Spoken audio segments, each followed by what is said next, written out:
A gente veio numa ascendente, o terceiro setor veio crescendo em importância, em significância junto à sociedade. Mas, enfim, eu quero dizer que a gente fez assim uma parábola. O terceiro setor teve um ápice, talvez lá no final dos anos 90, início dos anos 2000, aonde o terceiro setor tinha um alto grau de confiança da sociedade, e quando você tem confiança das pessoas, é muito mais fácil ou muito mais simples para você conseguir manter a sua instituição, porque você pede o apoio vem. E aí, gente, houve um problema sério, na minha opinião, com relação ao terceiro setor. A gente acabou se aproximando muito do setor público. Infelizmente, eu tenho que falar, não quer dizer que é tudo, não quero generalizar, mas é fato. Aqui no estado do Rio, por exemplo, teve CPI das ONGs, teve escândalo para todo lado. Agora mesmo, com essa questão aí do governador do estado, tem uma organização social envolvida. Por quê? Porque na lei de licitação 8666, que é uma legislação que rege, né, o processo licitatório junto ao poder público, você tem vamos dizer assim, tem um capítulo dessa legislação que trata da dispensa de licitação. E essa foi um artigo que foi colocado, eu acho que na época era com uma boa intenção, aonde a instituição que tem notório saber numa determinada área podia assinar um convênio com o poder público e ajudar o poder público nas suas demandas infinitas de serviço através de um convênio. Só que como isso era feito através de dispensa de licitação, né, era feito como se fosse um laudo, né, da própria Procuradoria-Geral do município, por exemplo, né, atestando que aquela instituição era de utilidade pública municipal, tinha alguns certificados, tinha um notório saber naquela área, e aí você não precisava fazer um edital para disputa, né, para concorrência, e aí você começava a fazer um jogo de cartas marcadas. E muito político foi criando instituição, é fato. Eu conheço muito vereador, pessoas ligadas a determinados partidos, e aí não é de esquerda, de direita, não é esse aqui não é o nosso ambiente. Esse não é o ambiente para a gente discutir isso, mas a gente teve um ápice. Opa, peraí, olha eu de novo. A gente teve um ápice e aí teve uma queda na nossa relevância, na relevância do terceiro setor junto à opinião pública, entendeu? Junto à sociedade. E aí a gente agora tem uma oportunidade de reverter esse quadro, de voltar a fazer a curva subir. Oh, peraí. A curva subir. Por quê?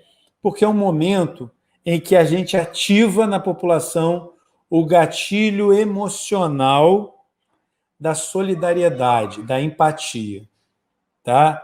Eu estou usando aqui só tendo uma licença poética aqui com vocês, mas é como se fosse um gatilho emocional da empatia, da solidariedade. Sabe quando isso acontece? Quando acontece alguma tragédia.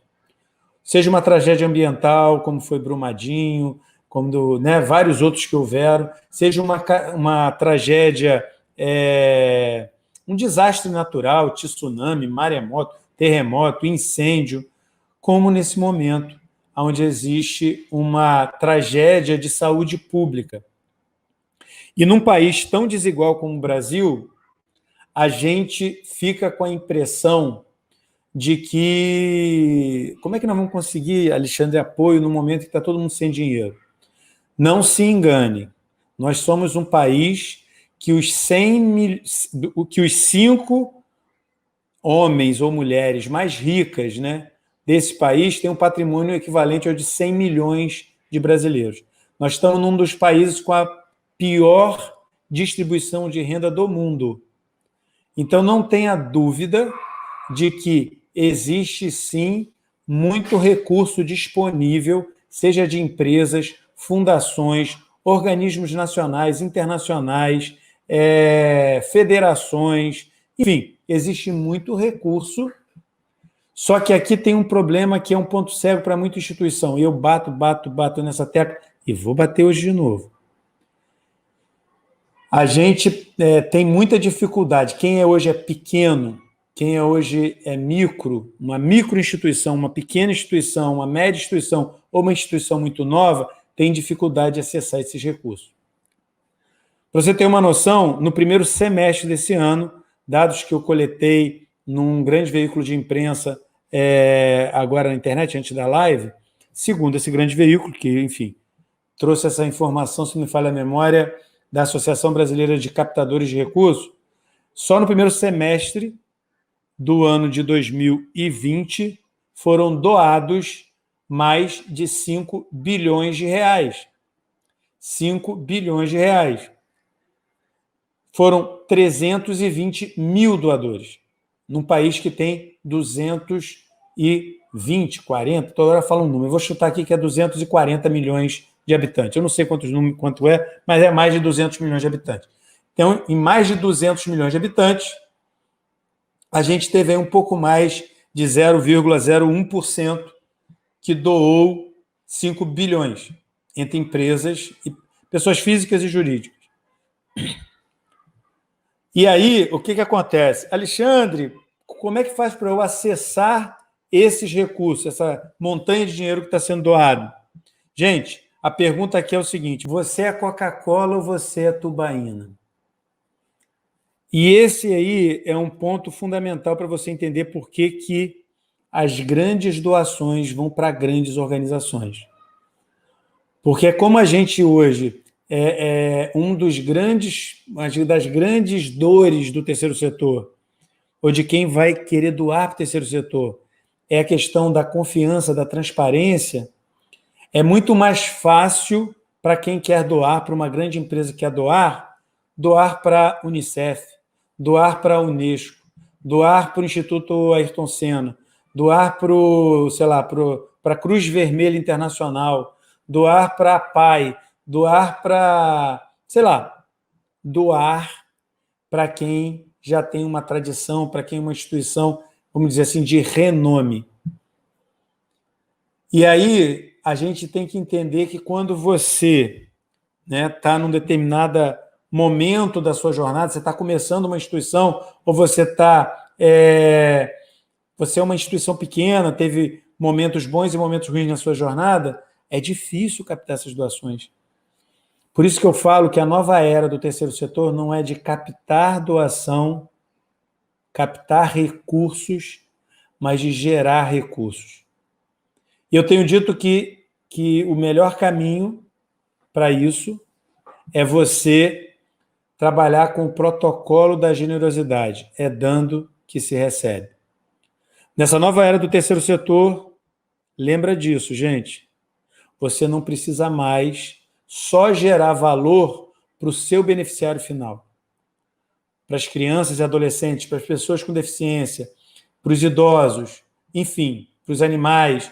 Você precisa gerar valor também para os seus apoiadores. Você precisa gerar uma percepção de valor.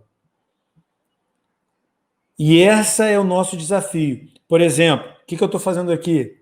Eu estou procurando gerar valor para vocês. Tem várias pessoas que estão aqui na chat aqui comigo hoje. Por exemplo, o Valdênio estava aí, não sei se ainda está. O Farney está aí. A Ana Ribeiro. A Terezinha. A Graça. São alunos da RNA, da Rede Nacional de Aprendizagem.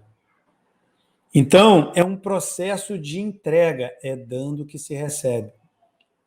Você precisa conseguir enxergar, conseguir entender que você precisa agregar valor para quem você... Você precisa agregar valor também para quem você quer buscar apoio. E eu posso dar alguns exemplos.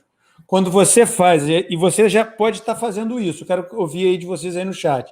Quem aí hoje faz bingo, rifa, quermesse, bazar, feijoada solidária, eventos solidários, quem aí, para manter a sua instituição, usa esse artifício de fazer esse tipo de evento? Rifa, bazar, bingo, quermesse, feijoada solidária, evento solidário. Quem aí usa esse tipo de artifício? Fala para mim aí no chat, para a gente poder começar a desvendar essa nova era do terceiro setor. Porque quando você consegue gerar valor para o seu apoiador também, fica muito mais fácil e mais sustentável para você conseguir receber apoio. Seja apoio financeiro, seja apoio de trabalho voluntário, apoio material, parcerias e tantos mais.